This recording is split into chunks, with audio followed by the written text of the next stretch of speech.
So I'm out here right now on the McGee Bridge project. I had to come out here and talk to one of the supervisors about helping them do some welding on this project.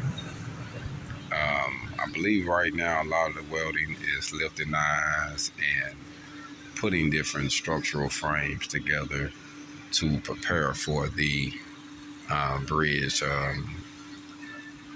extension or demolition or whatever they got going on.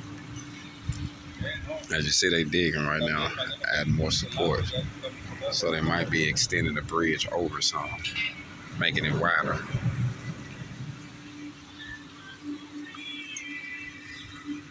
We are in the muddy south, family, as you see. We are in the muddy south.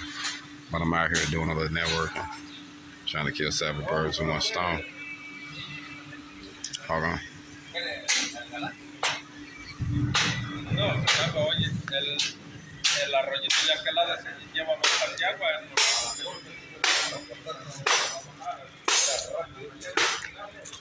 Used to think, fam. I grew up coming through here all the time.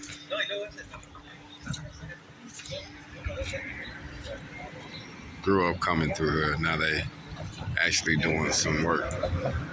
I ain't been here in 28 years, fam. Ain't that something? 28 years.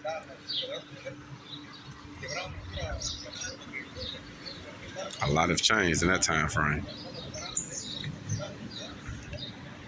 I wonder, I don't know if those are solid or is those hollow. I don't know what those are for, some type of supports. I don't know if those solid or hollow though, but they've been to drive into the ground. I don't know. I'm gonna get a chance to look at the end of it to see if they solid. If so, boy, I bet them things are heavy. They might just be hollow in form. I don't know. And they might be solid since the bridge. I don't know. As you see, they are got the iron workers out here, or the rod busters. Got the rod busters out here making it happen. We're in McGee, Arkansas, family. The home of the Owls. And I just want to bring a note that they are doing the infrastructure in every small town, in every city throughout America. They are working on the infrastructure, bridges, highways, different structural buildings. So something to keep in mind if you're looking for some work. Log on.